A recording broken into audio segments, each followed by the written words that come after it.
Hi, welcome to our endangerment project. We decided to do it on polar bears and orcas.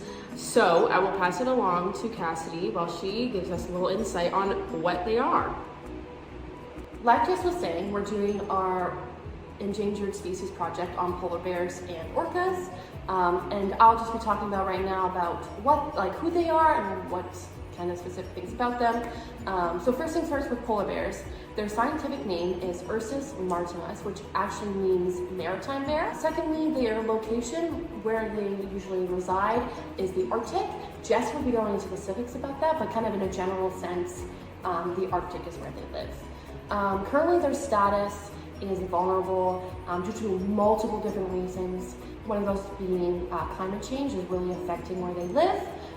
So they're considered vulnerable as of right now. And as for their size, they're about 2.5 meters or 8.2 feet, whatever metric system you would like to use. So weight for females, females are smaller than their male counterparts, but that does not mean that they are not heavy as well. They're quite big bears. So they weigh about 300 kilograms or 661 pounds, and the males are about 700 kilograms or 1,543 pounds. Appearance is white with a yellowish tint with that signature black nose. And then under the fur, they actually have black skin. This helps them to retain heat better from the sun in their very cold environment. It just helps them retain that heat better. As for how long that they live up to usually 20 to 25 years. However, the oldest ever living polar bear was named Debbie, and she died at the age of 41 in captivity. That wasn't in the wild, but that still was quite a lengthy life for little old Debbie. So those are some facts about who polar bears are. Next up are orcas. Orcas are also called killer whales. Those are used interchangeably, both mean the same thing. However, their scientific name is Orcanus orca. And so currently their location is the global ocean.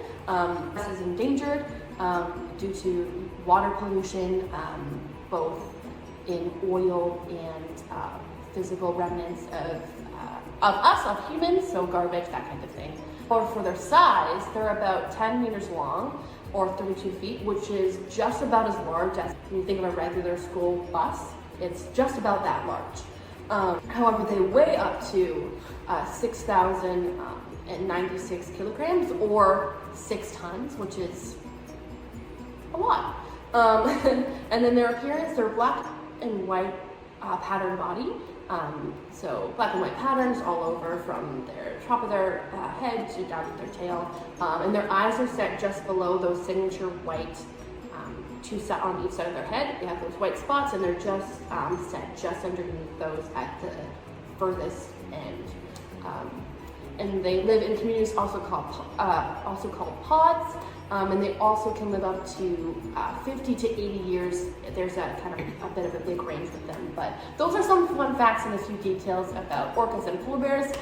Thank you so much for listening, and I'll turn it over to Jessica. So thank you for a little segue, Cassidy, into where you can find them. So I'm going to talk about polar bears first. So there are different types of bears, but specifically polar bears are the only ones that actually live in the Arctic Circle, within the Arctic Circle, and they're the only ones that actually live on ice.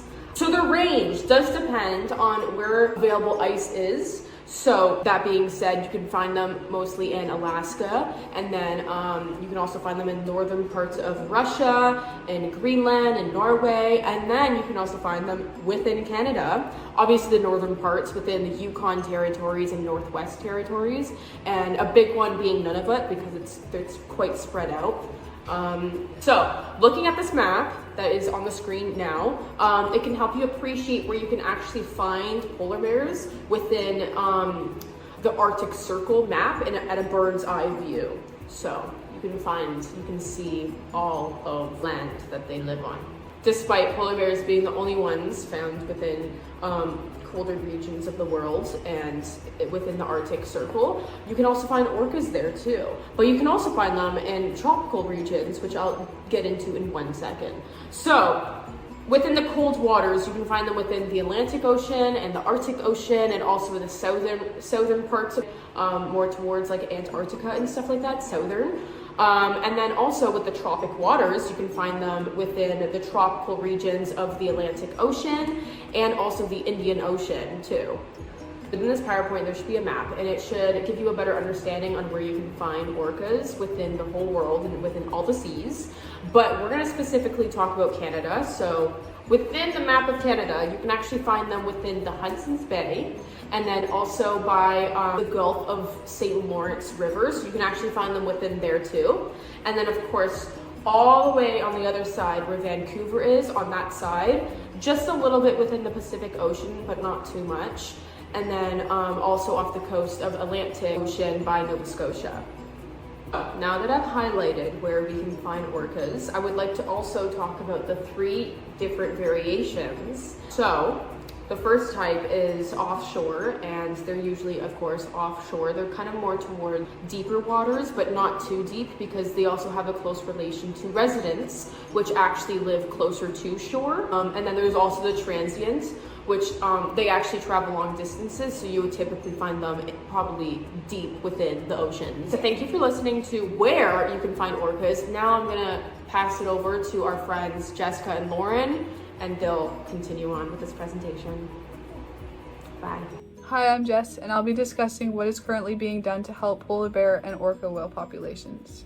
So on November 15th, 1973, the Agreement on the Conservation of Polar Bears was signed by 5 countries. It was signed by Canada, the United States, Norway, the Soviet Union, and Denmark. And they basically just agreed to protect them, polar bears. So in Canada, polar bears are protected through a collaboration that works with other organizations to make sure that they're doing their part to protect polar bears. And then in Norway, the Svalbard Environmental Protection Act prohibits residents or tourists from luring, pursuing, or otherwise seeking out polar bears. And anyone who travels around polar bear habitats needs to know how to protect themselves from polar bears so that they don't harm the polar bear. In the United States, polar bears are protected through the Marine Mammals Protection Act, which prohibits capturing, hunting, or killing any polar bears. Another way that the United States protects polar bears is through the Agreement on the Conservation and Management of the Alaska Chakotay polar bear. This was signed by Russia and the United States, and every year both Russia and the United States come together and establish a sustainable harvest level of the Alaska Chakotay polar bear population, which is then evenly divided.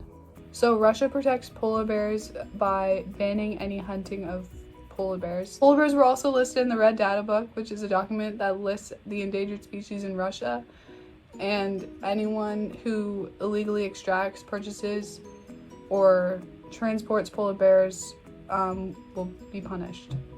So now we're going to be talking about what is being done to protect orcas. In 2003, killer whales were listed as a threatened and endangered species, and they are now being protected under the Species at Risk Act, which means that they cannot be killed, captured, or harassed in any way.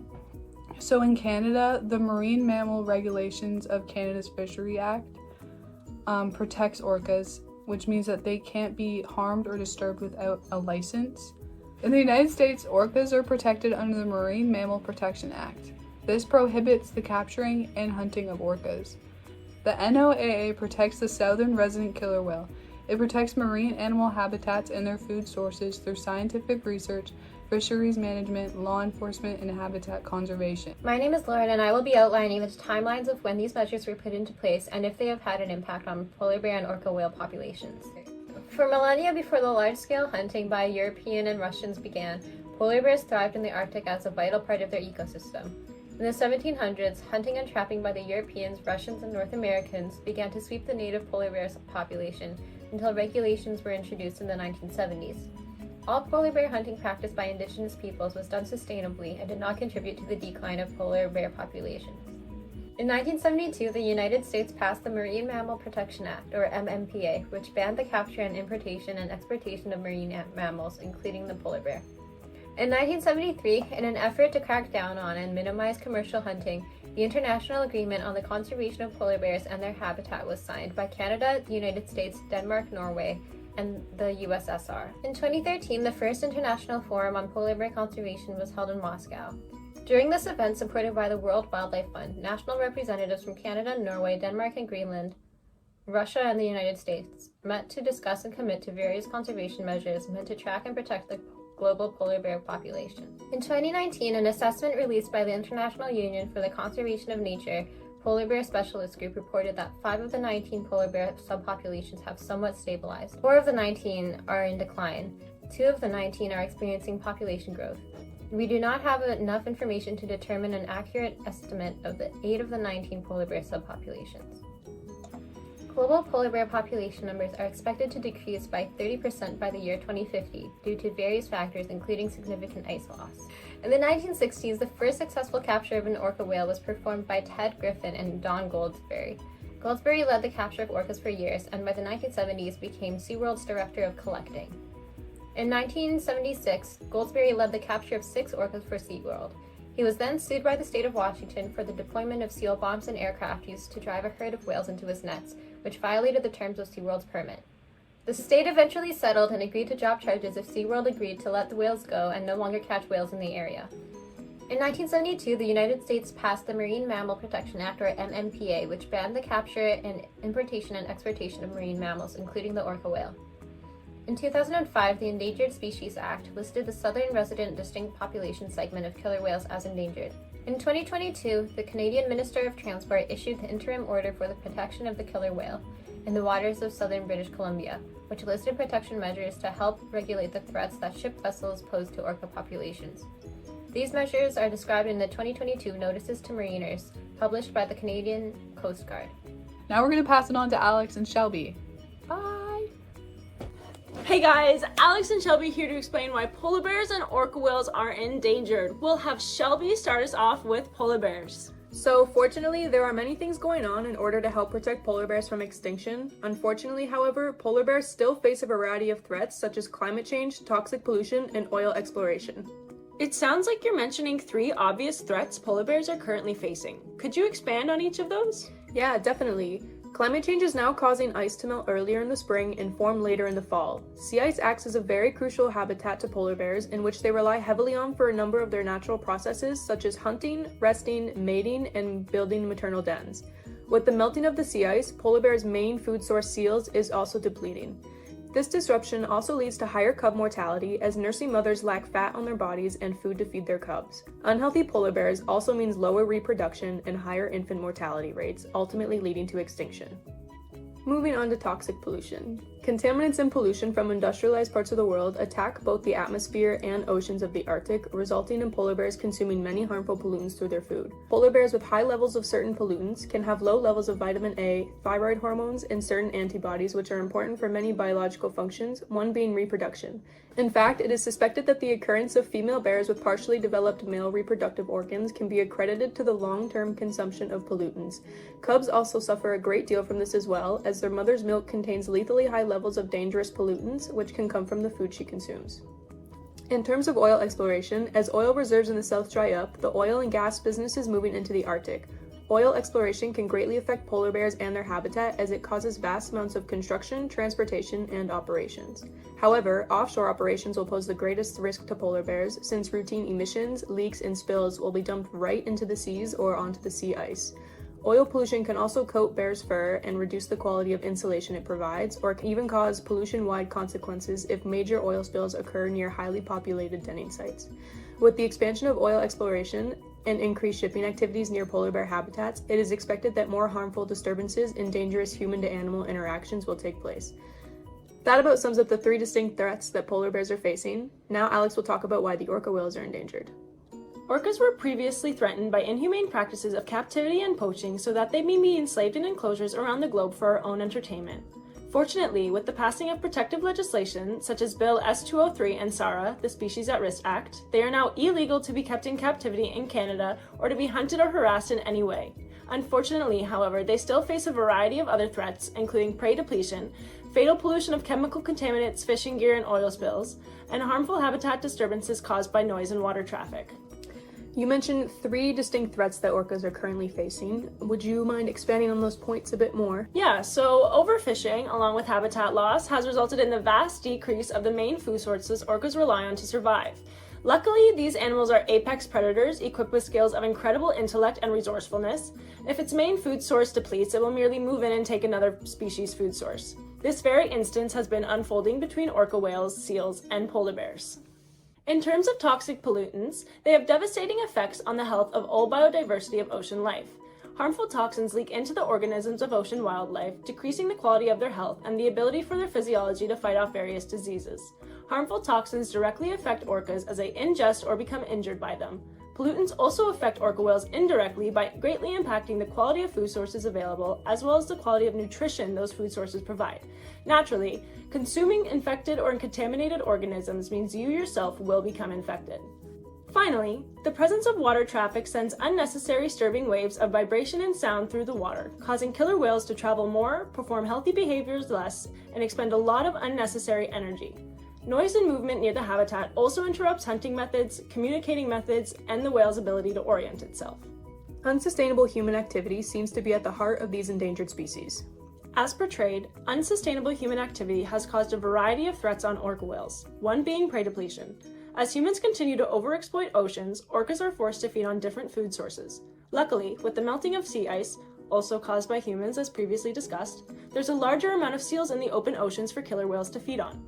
Similarly, unsustainable human activity leads to the warming of the climate and great melting of the sea ice. Less sea ice available to various species disrupts the ecosystem, specifically with polar bears and seals. There are no longer any forms of land for polar bears to hunt seals on or for seals to nest and mate upon. This causes massive decline in the polar bear's main food source. The greater amount of seals being eaten by the orcas, as well as the lesser amount of sea ice available, leaves polar bears with barely enough food or habitat space to survive. Moving on to some orca whale facts. Despite having the name of whale, orcas are actually a species of dolphin. I mean, just look at that dorsal fin. Orcas have similar life expectancies to humans, meaning that they could live up to 90 years in open oceans, with females typically outliving the males. Orcas are one of the few species to have their own form of language. While almost every species communicates with others in some form, orcas have a distinct range of various sounds, including clicks, whistles, pulse calls, squeaks, squeals, and screams, in order to effectively and clearly communicate with one another. Orca whales are great swimmers, allowing them to cover great distances, and some even migrating for as long as 9,400 kilometers.